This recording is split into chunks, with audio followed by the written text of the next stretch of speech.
जय जगन्नाथ साଙ୍ଗମାନେ ମୁଁ ଏକ ଗୁରୁତ୍ୱପୂର୍ଣ୍ଣ କଥା କହିବାକୁ ଆପଣ ଯାଉଛି ଇନ୍ ଫ୍ୟୁଚରରେ ଆପଣ ଆଧାର କାର୍ଡ଼ ଏଇଭଳି ଦେଖିବାକୁ ପାଇବେ। ତ ଭବିଷ୍ୟତରେ ଆମ ଆଧାର କାର୍ଡ଼ ଏମିତି ସ୍କାନର ବା ବାରକୋଡ଼ ବାଲା ଆସିଛି।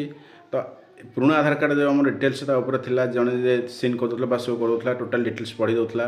ତ ମେ ବି ତାଙ୍କର ହ୍ୟାକର ଫ୍ୟାକର ମାନେ ପାଖକୁ ଡାଟା ଯାଇକି ସେ ବହୁତ କିଛି ଲୋକଙ୍କୁ ପ୍ରୋବ୍ଲେମ୍ ହେଉଥିଲା। ତ ଏବେ ସେଣ୍ଟ୍ରାଲ ଗଭର୍ଣ୍ଣମେଣ୍ଟ ଗୋଟେ ନୂଆ ସିଷ୍ଟମ୍ କରି ଆଧାର କାର୍ଡ଼କୁ ଆଣିବାକୁ ଯାଉଛନ୍ତି। ସେ ହେଉଛି ବାରକୋଡ଼ ବାଲା ଆଧାର କାର୍ଡ଼।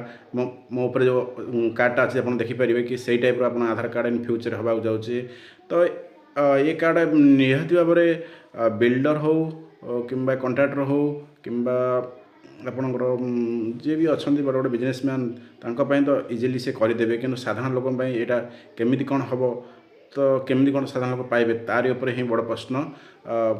ଯେଉଁଟାକି ଜେନେରାଲ ଲୋକ ସେ କେମିତି ଏ ଜିନିଷଟାକୁ କରିବେ ବା କେତେ କ'ଣ ଖର୍ଚ୍ଚ ହେବ କି କ'ଣ ନାହିଁ, ତ ଆ ଉପରେ ଗୋଟେ ବଡ଼ ଗୋଟେ ଷ୍ଟାଣ୍ଡ କରୁଛି ଗୋଟେ କ୍ୱେଶ୍ଚିନ୍। ତ ଏଇଟାକୁ କ'ଣ କରାଯିବ, ତ ତାରି ଉପରେ ଗଭର୍ଣ୍ଣମେଣ୍ଟ ଧ୍ୟାନ ଦେଲେ ଭଲ ହୁଅନ୍ତା। ଯେଉଁମାନେ ଆଧାର କାର୍ଡ଼ କରେକ୍ସନ୍ କରୁଛନ୍ତି ତ ବାରମ୍ବାର ମୋତେ ପଚାରୁଛନ୍ତି ଭାଇ କ'ଣଟା ଡକୁମେଣ୍ଟ ଦରକାର କ'ଣ ନାହିଁ।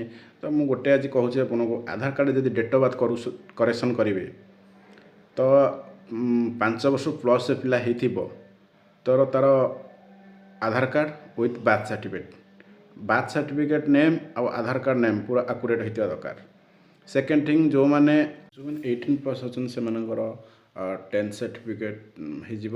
ଆଉ ଯେଉଁମାନେ ଏଭବ୍ 60 ଏଜ୍ ଅଛନ୍ତି, ଯଦି 10th ସାର୍ଟିଫିକେଟ୍ ଆପଣ ନାହିଁ, ଆପଣ ଯଦି ଗଭର୍ଣ୍ଣମେଣ୍ଟ ଏମ୍ପ୍ଲୟ ହେଇଛନ୍ତି ତାହେଲେ ଆପଣ ସର୍ଭିସ୍ ବୁକ୍ ହେଉ ବା ପେନ୍ସନ୍ ବୁକ୍ ହେଉ, ଆପଣ ସେଇଟା ଆଣିକି ଆପଣ ଡେଟ୍ ଅଫ୍ ବାର୍ଥ କରେକ୍ସନ୍ କରିପାରିବେ। ଆଉ ଯେଉଁମାନଙ୍କର ଟୋଟାଲି ଡକୁମେଣ୍ଟ କିଛି ନାହିଁ, ଆପଣ ବାର୍ଥ ସାର୍ଟିଫିକେଟ୍ ବାହାର କରି ଆପଣ ଡେଟ୍ ଅଫ୍ ବାର୍ଥ କରେକ୍ସନ୍ କରିପାରିବେ।